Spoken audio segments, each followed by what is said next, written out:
जय हिंद, वंदे मातरम, भारत माता की जय। राष्ट्रवाद की बात प्रहार के साथ आप सभी का हार्दिक स्वागत है। दोस्तों, आज एक वीडियो वायरल हो रही है उत्तर प्रदेश के इटावा से। इसके पहले वायरल हुआ था कि एक यादव का चोटी काटे थे ब्राह्मण लोग, और आज जो वीडियो वायरल हो रहा है, एक ब्राह्मण कथावाचक को यादव जाति ने पीटा है। तो यही तो अखिलेश चाहते ही थे, और जो अखिलेश चाहते थे वो अपने मंसूबे में कामयाब होते दिख रहे। मैं इसके पहले जब ये चोटी कटवा घटना हुई थी, उस समय भी मैंने 2 वीडियो बनाया था, और मैंने लोगों से अपील किया था, खास तौर से अपने हिंदू समाज से, कि ये अखिलेश यादव की चाल है। He want to trap Hindus in his aggression.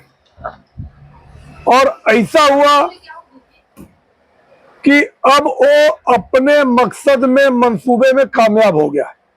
अब ब्राह्मण को यादव मारे और यादव को ब्राह्मण मारे।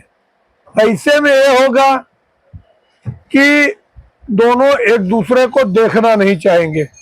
जो योगी जी ने फार्मूला लगाया था हरियाणा चुनाव में कि बटोगे तो कटोगे, और उसका नतीजा ये हुआ, हरियाणा और महाराष्ट्र 2 स्टेट बीजेपी जीत गई। और अखिलेश यादव को ये लग रहा है कि अगर हिंदू एकजुट रह गए तो फिर हमारा तो 2027 में भी सपना सपना रह जाएगा।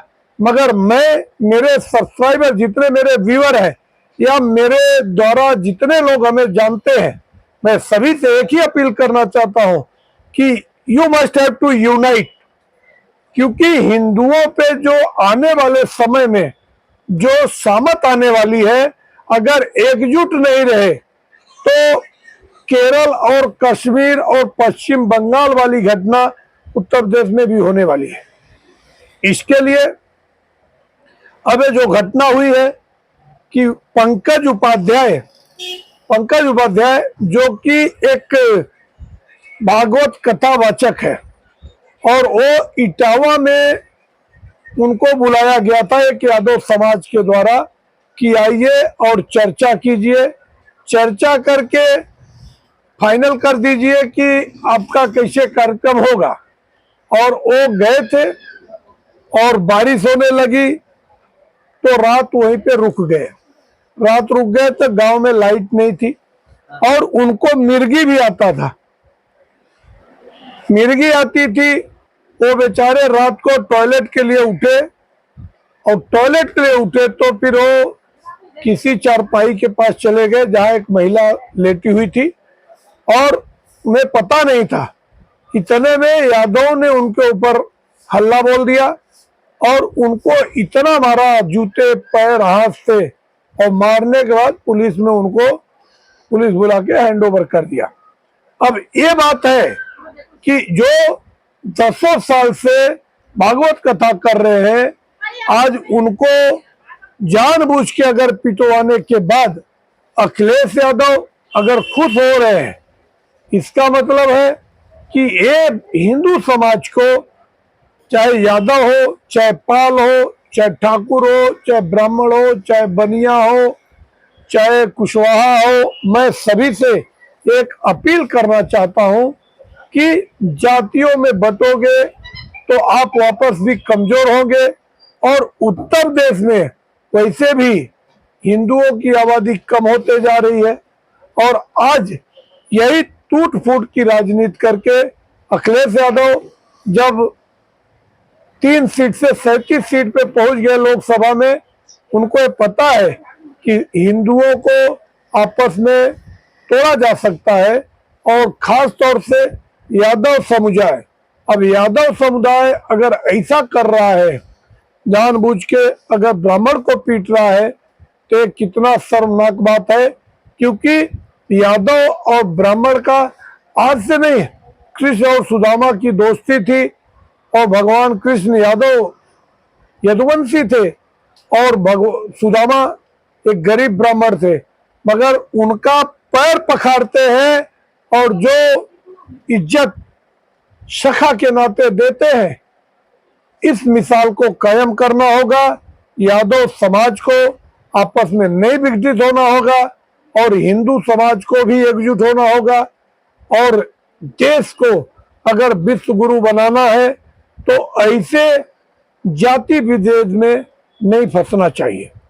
अब दूसरी घटना है कि कांवड़ यात्रा जो रूट दिल्ली से हरिद्वार जाती है, उस रूट पे एक पंडित वैष्णो ढाबा, मैं इस पे एक वीडियो बनाया था, तो उस समय वहां पे लोग गए थे और जब आधार कार्ड पूछा तो उसने अपना आधार कार्ड नहीं बताया था, लड़के ने अपना नाम गोपाल बताया था, तो फिर कहे कि आप उसका पैंट निकलवाने की बात हो रही थी और ये मुद्दा इतना वायरल हो गया।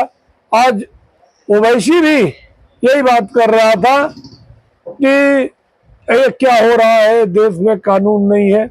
आज उसका जब पता चला तो वो मुस्लिम ही उसका नाम निकला, मुजम्मिल क्या नाम है। आज कहने की बात है कि ऐसा क्यों किया जा रहा है कि ढाबे का नाम बदल के, कर्मचारी का नाम बदल के, अगर जो तपस्या करते हैं, जो व्रत रखते हैं, इतना संघर्ष करके कावड़ लेके जाते हैं, जो हजारों किलोमीटर पैदल चलने की हिम्मत करते हैं, भगवान भोलेनाथ की कृपा पाने के लिए, अपने घर में खुशहाली ले जाने के लिए, अगर उनका धर्म विदीर्ण करके क्या मिलेगा। जबकि इसमें एसटी हसन जो सपा के पूर्व सांसद है, उन्होंने कहा कि आतंकवादी जो पहलगाम में आए थे और जो धर्म पूछ के हिंदुओं को मारा, वैसा ही ये लोग भी आतंकवादी है। आज मेरा इस्लाम भी नाम छुपा के बिजनेस करने के लिए अलाउ नहीं करता है, तो मैं लोगों को इस्लाम का वास्ता देते हुए कहना चाहता हूं कि आप अपने नाम से अपना बिजनेस कीजिए, किसी का भी धर्म विदीर्ण मत कीजिए, और समाज में ये हिंदू बनाम मुस्लिम ये सब करने की जरूरत ना हो, कोई गुमराह करने की जरूरत नहीं। हर किसी को अपना अगर राइट ऑफ लिविंग है, राइट ऑफ, अगर संविधान हर चीज दे रही है, राइट ऑफ स्टेशन है, तो आप अपने राइट ऑफ स्टेशन और राइट ऑफ लिविंग से जिए। आपको भी अपना बिजनेस अपने नाम से, अपने धर्म के हिसाब से करना चाहिए, और जिसको अच्छा लगेगा वो आपके यहाँ जरूर आएगा। अब ये सपा बनाम बीजेपी करना चाहते हैं, हिंदू बनाम मुस्लिम करना चाहते हैं, हिंदुओं को हिंदुओं में बांटना चाहते हैं। ये बहुत ही दुर्भाग्यपूर्ण राजनीति है कि मुद्दों से योगी सरकार को कहीं पकड़ नहीं पा रहे, जबकि नियम है विपक्ष, सच्चा स्ट्रांग विपक्ष इसीलिए होना चाहिए कि अगर सरकार की किसी भी गलत नीतियों का विरोध हो और आज जनता के, आम जनता के मुद्दे उठाए जाएं, और जिससे, जैसे अंधेरी में एक गुजराती और मराठी मीडियम का स्कूल गिर रहा है, तो यहाँ पे जो विपक्ष में है वो राजेश शर्मा जी पूर्व महापौर रह चुके हैं। उन्होंने ऐसा ज्वलंत मुद्दा उठाया कि वो जो एकदम जीर्ण शीर्ण मंदिर हुई थी, घर हुआ, सॉरी स्कूल हो गई थी, उसके सरिया गिर रहे थे, सिर्फ एक पिल्लर पे खड़ी स्कूल, वहां पे 800-900 बच्चों का धोखादायक है। तो ये मुद्दे को इतना बढ़िया उठाया कि बीएमसी उसमें कार्य चालू कर दिया, और उम्मीद है कि ये 2-4 महीने के अंदर ये प्रॉब्लम सॉल्व हो जाएगा।